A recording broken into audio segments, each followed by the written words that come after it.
Ooh, coffee is the lifeblood.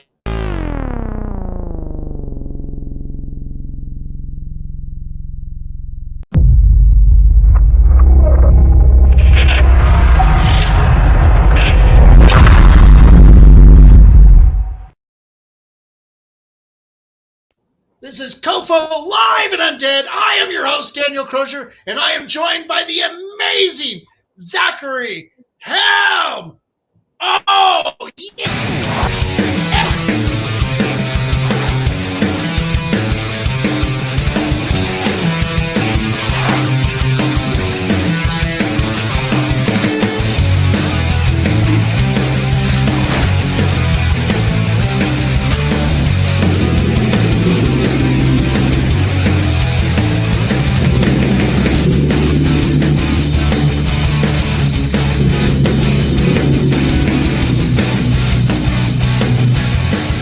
Something on my face.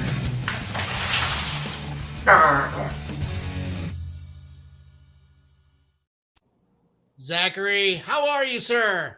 Doing good. How are you guys doing? Good. It's great to finally be able to have you on the show and chat with you. You're always doing such cool things. Hearse Con, Morbid Curiosities, and now you're doing an amazing show, Some Sort of Spookshow, this Saturday. Yeah, and it's always great when I remember my obligations and don't fucking forget. Sorry about that. My bad on that. For those who don't know, I missed last week's broadcast. I do apologize. That's not normally how I operate. So very, very glad that you gave me a second chance to be on the show. Thank you so much. Of course. Yeah. Thanks for coming on, and don't worry about last time. I understand you were under the weather, so it happens to the best of us. Yeah. I thankfully it wasn't COVID, but I don't know. I had just gotten back from traveling, and when you're in a giant sky tube with recirculated air, that tends to happen. Yeah, most definitely. I think I've ran into you as far back as your starring role in Adam the Amazing Zombie Killer. With Richard Taylor and Zach Fiennes. God, that was like over 10 years ago, I think. I think it came. I think it was about 10 or 11 years ago, as a matter of fact. Yeah, I got involved with that project because I essentially looked like what they wanted to cast, regardless. So it saved them on makeup and wardrobe, and then I also it was very fortunate. I liked working on it because I was doing a lot of underground film myself at the time. And one thing, when you're normally the person who produces things, one thing that's really nice when you join somebody else's project is it's like a vacation from your own productions, because if something goes wrong, you're not responsible. And that was very enjoyable about being part of that movie, is that I got to show up on set, I got to act, I got to have fun with the other actors. But if something went wrong, if the camera malfunctioned, or somebody didn't show up, or somebody showed up drunk, it wasn't my fault, it wasn't my problem. I could just enjoy being on the movie, which I did. I had a really good time, and it got picked up by Troma eventually. So now I get to say that I am also in what is now officially a Troma film. I got to meet Lloyd Kaufman, which who hasn't, though? I mean, true. He's an awesome guy, but still so fun. Yeah. No, he's a very cool person, but he's not like rock star inaccessible. He's one of those people that if you have coin, you have Lloyd, so he will definitely show up. Yeah. No, that's cool that you guys are part of the Troma pantheon. And as long as I've observed you, you've been involved in like Hearse Con, collecting all these amazing hearses, putting flamethrowers on them. And every now and then we see you parade down during the South Broadway Halloween parade for the last couple of years. It seems like such an amazing event and such a unique idea. Is that something that's really big within the U.S. or within just the, I guess, horror and hearse communities? It's really hard to accurately gauge what your own success is. I don't know. Here's the thing: is that I'm a very big person on analytics, and we are definitely not the largest gathering of hearses in the United States. That goes to a couple of the shows out further out east, and it used to drive me crazy because I was like, well, how is it that we have a 3-day event, and now it's actually now a 4-day event for the hearse drivers? How is it that we only get 2/3 of what these other events get? And then somebody said, well, have you looked at a population map? And I did, and I realized that 2 things. One is that all the hearse manufacturers in the United States are within that belt of these really successful, bigger hearse events, but also that the population density as you get closer to the eastern seaboard is so much more unbelievably intense. And I looked at the population around Colorado and realized we were surrounded on 4 sides by relative desolation. So I know that we're kind of a household name when it comes to the hearse community, but it doesn't necessarily reflect in the attendance. But the thing that I guess to me has been a really great thing is when people around Colorado who aren't associated with the horror, goth, or hearse community go, oh, I know about that. And that's actually how we came up with the name for Some Sort of Spook Show, is because HearseCon has another event linked to it, which I also run, which is called Morbid Curiosities Carnival. And we started doing that as a way to bring in vendors and to bring in more acts. And when that started circulating and people started hearing about that, one of our members was up in Fort Collins and he was getting ready to come down for HearseCon. And this guy at a gas station goes, yo, yeah, I heard they got some sort of spook show down there now. And I went, oh, damn it. I wish I had named the event Some Sort of Spook Show. That's such a good freaking name. So when we decided to do a December event, I was like, yeah, it's definitely getting called Some Sort of Spook Show. So thank you to Random Guy in Gas Station. That was an amazing and fortuitous name. So that was really good. Yeah, it's always interesting to find those moments where inspiration strikes, right? Yeah. And then to retain it too. Well, man, that's cool. So with Some Kind of Spook Show, can you tell us a little bit about that? This will be the first time for this event this Saturday, and it's going to be at the Stampede, right? It is at the Stampede, 2430 South Havana. The Stampede has been really good to us. I definitely recommend, if you're just to put this out there, if you're an event organizer and you're looking for a reasonable venue with people that are good to work with. I don't get paid for this blurb, by the way. I'm just saying that they're great to work with.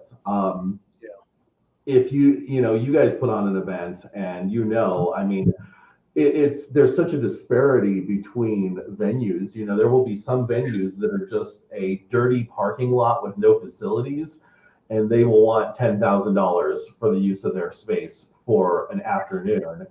And then there are other places that will be great venues that'll be, half of that. So really, if you're an event organizer, I always recommend Stampede. It's a country western place, really, is what it is. But it's protean enough that you can dress it up and use it for whatever you need. So it's a really good, and they're just really easy to work with. Nice. Yeah, we've been there. Colorado Festival of Horror has been there as vendors. During HearseCon and Morbid Curiosity, and it's always such a cool event. Seeing all these different walks of life. From the goth, from the punk, from the the metal community. Converging over the love of well, obviously Hearses, which is super cool. And then some of the curiosity aspects, collectibles and stuff, bones, that sort of thing, but also all under that horror umbrella, right? And it sounds like some sort of spook show is going to be kind of an extension of that. A little bit, yeah. I'm trying to do some. Sorry, didn't mean to interrupt. Oh, you're fine. And to explain, my webcam, the only place that I can put it is way up here. So I'm alternating between trying to look at you, which is actually not like looking at you. So then I look up at this bright ass light up here, which is actually sort of making eye contact with you. But then I don't get that connection, so I kind of looking back and forth. So essentially, it's like it's a little bit like HearseCon. There will be hearses there. This is a first-year event, so we're just feeling things out, but we're taking things in a little bit of a different direction. Like we're gonna have some talks there. We're gonna have a presentation on cult mind control and how that works. Wow. We're going to have an RC car demo derby. Nice. Which is, actually, if you want, I can show you one of them right now. Cool, yeah. Let me go grab it. Excellent. All right, we're gonna see some horrific RC car little demo. Yeah. Oh, and there's a hearse in the back there. I just now made out what that was. It's the tailgate of your hearse. That's cool. That's actually an old ambulance that was so rusted that it was absolutely unsavable. And so what I did with that is I cut the back end into pieces and reassembled it inside, painted it up like a hearse, and that is my television cabinet. Oh my God, that is amazing. I bet you movie night is amazing at your house. It will be once I get it completely finished. That's how these projects go. Right. This is Ankle Grinder. My God. This is just the chassis here of one of the cars that's used for the RC Demo Derby. So you can see it's pretty big. So they're not small by any means. No, that looks amazing. Wow, that's gonna be so fun. So all of the cars have a they have a weaponized chassis, and then they have a what do you call it? They have like a body that's custom made over the chassis. So they'll have like a theme, like we've got one for Sweet Tooth. I'm a big Twisted Metal fan. We have a hearse. We have a cop car. I was gonna try to do a Killdozer, but I did not get the Killdozer done. I couldn't get it to look right. So that might be something for 2024. So. Nice. Oh my God, that sounds amazing. So patrons, coming to the show, they'll be get to participate in panel talks on some amazing topics. I mean, and then of course, good Lord, this derby sounds just fantastic and just absurdly fun. Yeah. Unregulated and dangerous. So just how I like it. Is that going to be inside or out on the asphalt? We're actually going to do it in the men's bathroom, so people can stand in the stalls and just hope that no debris hits them. No, we're going to do it outside the parking lot. Zachary, I am gullible. You had me going for a second. I would have loved to have seen that. It's just like, fighting in the men's bathroom. I love it. Yeah, no, it'll be in the parking lot. We're gonna have a little cordoned off area to watch, and we definitely recommend bringing eye protection, or at least squinting if anything metal and sharp comes, at a lacerating speed towards your face. So splinter, Wow, that sounds so cool. Yeah. Everybody out there, be safe. Bring eye protection. Response time will be crucial to your enjoyment of this event. So. Yeah. Wow. Yeah, I've participated in a number of machine and pyrotechnic, performances with like Moto Man Project, and that is no lie. You need to be at a safe distance for that stuff. It is Yeah. so cool to see that. Looks like you got a fan on here. We've got Ellis Strange chiming in there. Lester Haywood will be stalking you there. See you soon. Okay. All right. Well, that does happen. There's a lot of people that will see you from afar. Right. Yeah. Uh, They yeah. may or may not say hello. So They they were at the last event, and that was awesome. So probably HearseCon, I think. yeah. Well, thank you, LS Strange, for being there. It's really, I think like it's like a cliche thing to say, but thank you to all the people who show up. Yeah. This is the kind of event that I don't think could have happened 25 years ago. There's some things about Colorado growing and getting bigger in size and getting more people that suck, Right. like the traffic, the price of rent, things like that. But Sure. one of the things that's been great about it is that there's finally enough people that are a crossover on the Venn diagram for horror and things like that to actually Yeah. make these events sustainable. And Yeah. thank you to everyone who shows up to these events, because really, it all helps. One person coming helps, and people like the vendors who come. I mean, the vendors are really our lifeblood, and they're fantastic, wonderful people to work with. And people like you guys who, you guys not only vend at HearseCon, but you also do a lot to help spread the word. So thank you. That's all of that helps intensely. It's such a boost. Yeah, we're at Colorado Festival of Horror, we want to support all our friends that are doing amazing shows, and you're one of them. I mean, you've worked with us, bringing some of your hearses out to display for photo ops at our events too, and I mean it really does enrich the atmosphere and make it really just that much more grander and enjoyable for our amazing audience that comes out. Thank and you. We and I think try.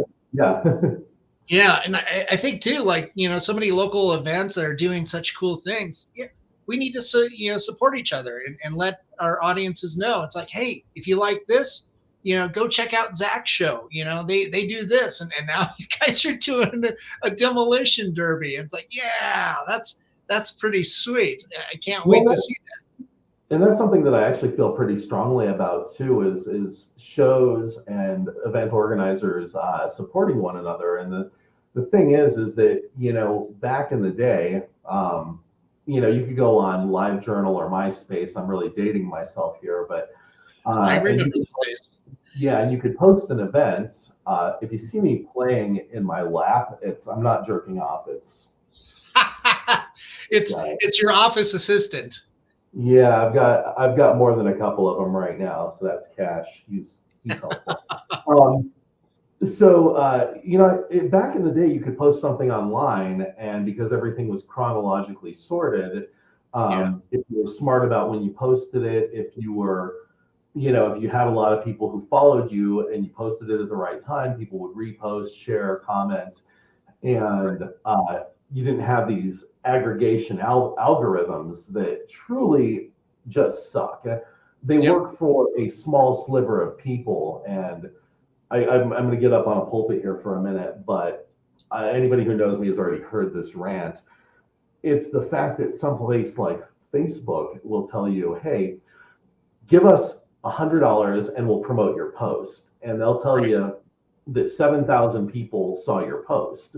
And now one thing I know about the internet is that 7,000 people never see something and nobody comments. And, I had several times where I paid them to promote, I paid them to promote content. And they said, 7,000 people saw this, 8,000 people saw this. And I thought, if almost 10,000 people, if you round up, saw this and nobody even talked crap on it, Nobody said, nice mohawk, you dildo, or, those cars are for pussies or whatever. Nobody even talked shit on our post. Then I know they didn't show it to 7,000 people. They just took our money. And I don't know if you know about this at all, but Facebook was falsely increasing their analytics on video views. And a lot of media outlets nearly folded, or a few of them did fold, because they fired all of their writers who were writing, copy, and hired video people, because they were like, oh, videos are doing so much better. And it turned out that no, Facebook was lying about how many views these videos were getting.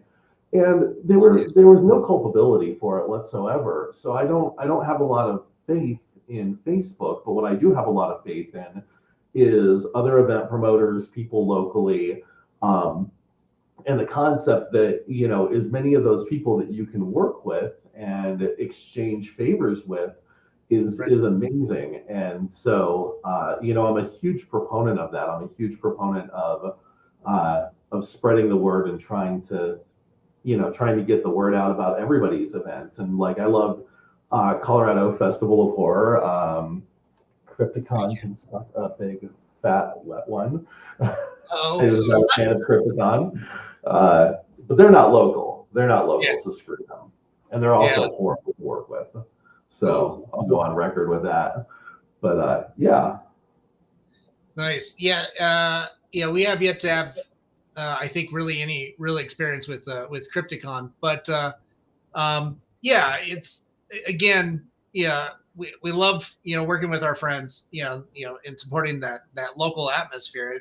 And it does really lend itself, well to that kind of punk rock, community ethos as well. Supporting, other creatives doing amazing things. And with that, you guys are bringing in some amazing vendors. Is there anybody that you can recommend or that you really like to highlight that'll be there for Saturday's event? Yeah, you know what? Actually, here, let me pull it up here. Is the audio still going? Oh yeah. Okay. We still hear you. Okay, let me pull it up here real quick. So I actually have a vendor list here. Because like going to like Morbid Curiosities, I met amazing artist Mallory Hart, who I really liked. Always buying stuff of her. And then we've got some of my friends, like I think is it oh shoot, I'm gonna butcher his name, but Brandon Peterson. Brian Peterson. Brian I love his artwork. Yeah. He's based out of Colorado Springs. But and then you get the occasional like mask, manufacturer, sculptor. And then I think Saturday too, you'll probably have, is it Metal Maidens? Amy and the ladies over there too. Yeah, they usually make an appearance as well. Cool. They're almost always a part of it. We've got Sydney Jade Artistry. I really like her work. She does amazing artwork. Arbitrarium will be there. I really like them. We've actually got a couple of authors. And by the way, cool. Just to put it out there, I'm a real big believer in supporting authors and graphic artists, graphic novelists. So if you are an author or you do comic books, we always offer discounted tables, because I know as somebody who creates movies and artwork and writing, a lot of times these events aren't about making money so much for you as getting your name out there. So we offer discounted tables, because a lot of times, like the authors, they only need a 6-foot table, and all they're doing is setting up their books and talking to people about their books, and they're not raking in the money. Like if you see, I was in an event once where these people were selling bootleg DVDs, and they were just a hand over fist. And really all they were doing is copying somebody else's artwork and being their film and their creative intellectual properties and reselling them on burned discs that they bought from Micro Center. And I was I was so appalled that, there were these people there that were authors and nobody was stopping, not as many people were stopping by and seeing them. That I'm like, I think it's a good thing to give authors a forum that's more affordable considering how much they're actually getting out of being a part of these events. So we've got quite a few different authors that are going to be there. Kat Cordova is going to be there. She has a fetish shop that she just opened here, and nice. Really like working with her. She's actually been at Colorado Festival of Horror as well, and she just opened a brick and mortar. And I'm sorry, I don't. Cool. I think it's under Scarlet Letter Boutique, but okay. as at least email. Hold on, let me check. Yeah, no problem. You got some more fans kind of chiming in here. We've got Mike Custer, Denver Hearse Association rocks, and then Ellis Strange. Your chrome chair is the best seat in the world. Oh, thank you. Yeah, that's the. Is that visible in the shot? No, it's not. No, we have a. I'll see if I can get it in the shot here. If you look in the background, it's a up in the upper right hand corner. That's a Game of Thrones inspired chair made out of Landau bars. That's amazing. And, that was a project that I had been trying to do for a while, and finally got enough side irons off of Hearses, and then I made a few as well. So about half of what you see on the chair is actually manufactured. And you have a pretty extensive background in fabrication. I mean, working on Hearses, doing all the augmentations, doing all this custom fabrication. I mean, it's so amazing the work that you do.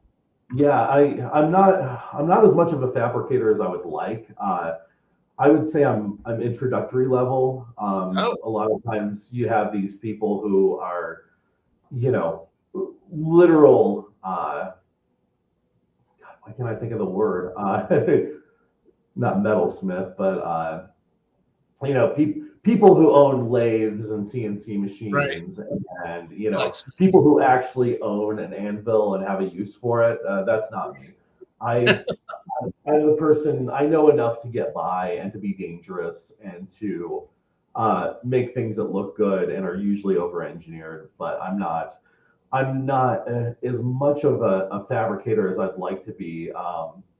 I tend to learn what I need to learn in order to get a project done, which is why my welding is passable but embarrassing to look at. So it's like, I don't like it when actual welders come around and look at what I've done. It's like, oh God, I feel, this will work, this will do, but it looks like absolute garbage, and I know that. I'm not one of those people who goes around convinced of the superiority of their work. I know what the goal is, and I know where I'm at. So yeah.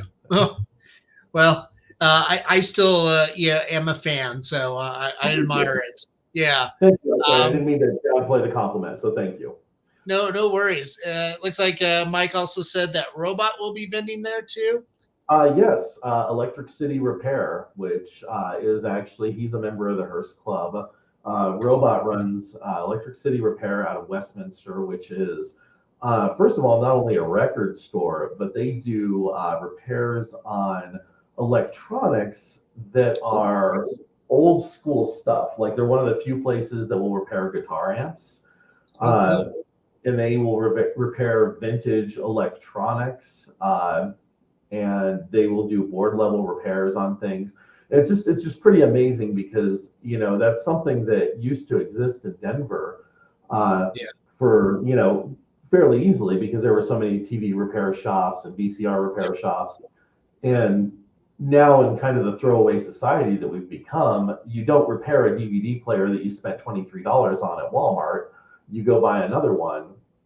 And Robots is one of the places where if you've got an old CRT, if you've got an old VCR, if you've got especially old stereo equipment, they are experts at fixing that. So that's kind of a neat thing that they have that capability of it. Um, yeah. Wow, that's awesome. And Ellis Strange also posted here. Ellis Strange is an author, so they Yeah. definitely appreciate your patronage and your support. And then they came back and said, your hearse rocks. Well, thank you. Thank you. Yeah, we always want to have the authors there, so it's always amazing. Um, That's yeah. cool. Do you have any performances or anything scheduled? To close out the night. I know it's a 1 day event. It's a 1 day event. I thought about having bands there, but it's all indoors because with December we Right. don't know how it's going to play. So like in an event center like Stampede, there's no get the hell away from the music area if a band starts playing.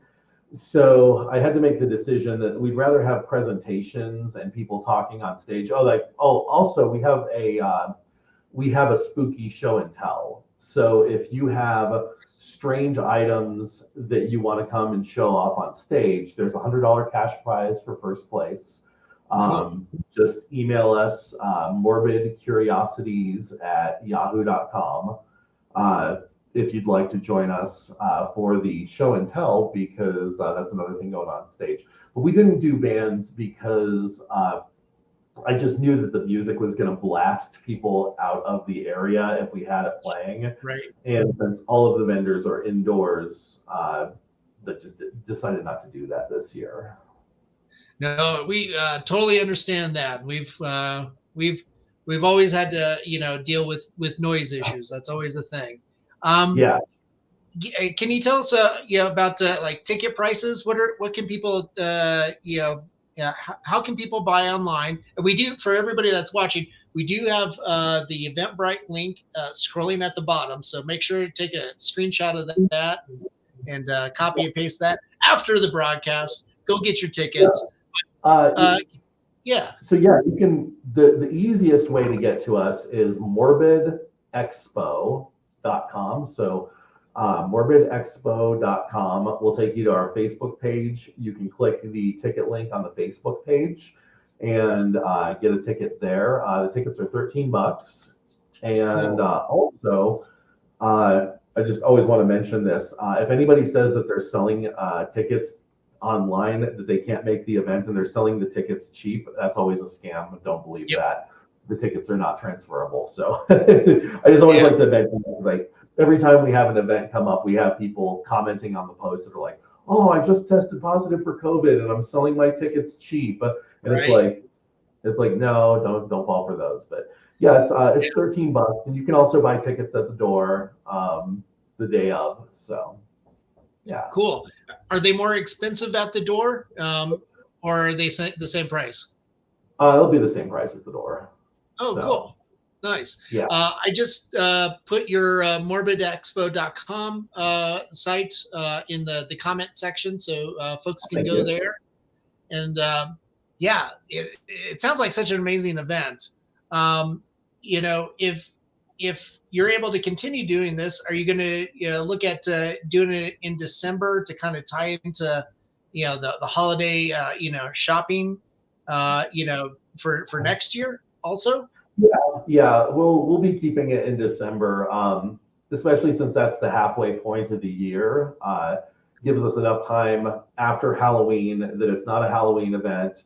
It's far enough past Halloween, but also we're far enough in front of HearseCon that it's like a nice split. So once I get done with this, then I can start concentrating on our June event, and it should stay in December. I think that will be a good landing spot for us. So, and also it's nice we don't have any other horror competition in that month. So, we won't be stepping on the toes of Colorado Festival of Horror or anything like that.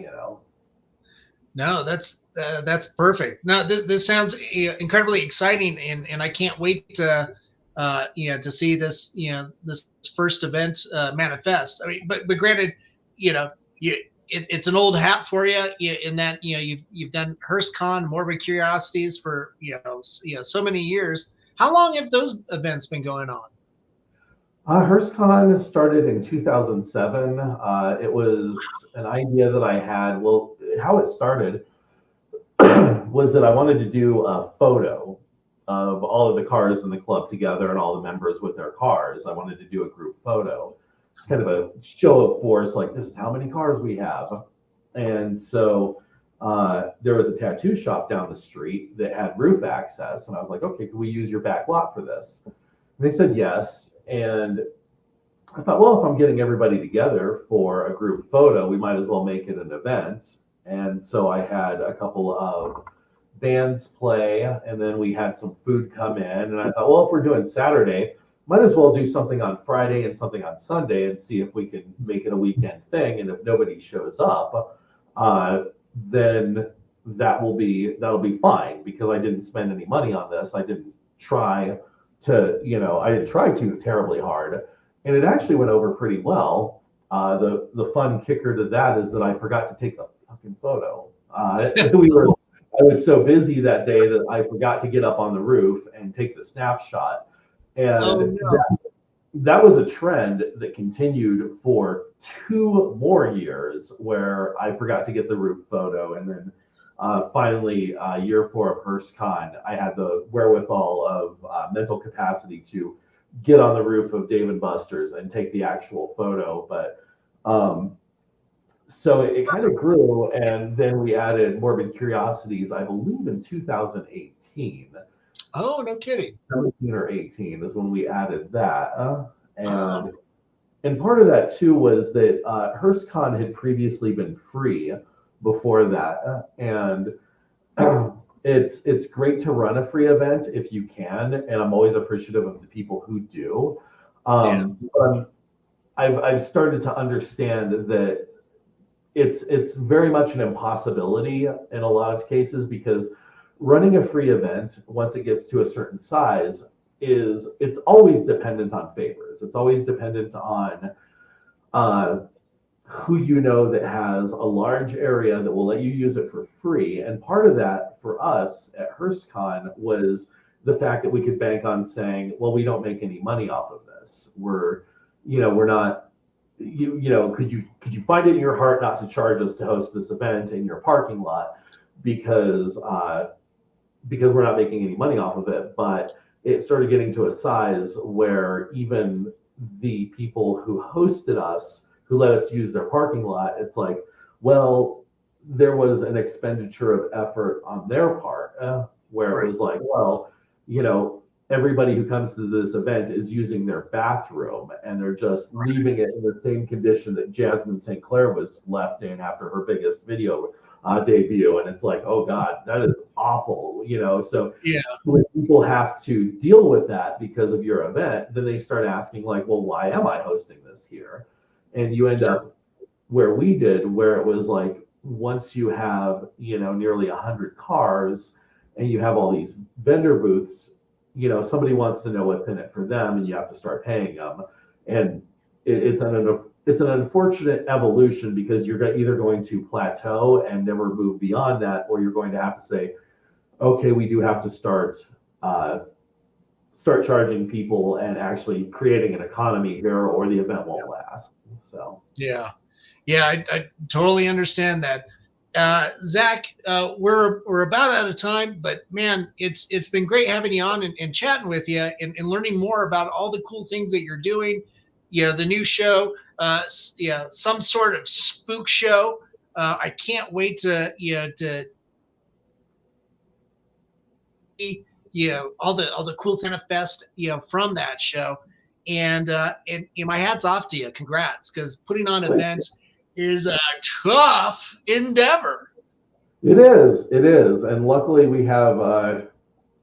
I have some help with it, and last people before we go, I'd like to thank is just all of the people who help out with the event. I'm super lucky that I have a team of people that are truly miracle workers, and as you know, when you run an event, rolling with the punches is the most valuable thing. Being adaptive, and I've got a really good crew of adaptive people. So thank you to all the people who work with me and help make this happen. It would not happen without you. I could not do it alone. So, and thank you again for having me on the show. I really appreciate it. This is huge and very, very much a huge help to me. You bet. Anytime you want to come back on and chat, hearses or anything spooky, or the next show in June, you're more than welcome to. And like we discussed too, got to support the local guys doing cool things, bring communities together, and really promoting creativity. Because that's an amazing binding thread throughout all of this cool stuff. So so everybody that tuned in, make sure you go to morbidexpo.com, get your tickets, and go say hi to Zach and his crew on Saturday at the Stampede. What times do doors open? Doors open at 11, so it's 11 to 5. Sweet. Nice. It's a fantastic venue. You're going to meet all kinds of amazing people with all cool things to show and share. It's going to be great. Zach, thanks a lot for coming on the show. Stick around for a few minutes while we sign off, okay? Excellent. And to all our sponsors that help us out, thanks so much, guys, to Mutiny Information Cafe. If you're going to start a revolution, make sure you're caffeinated.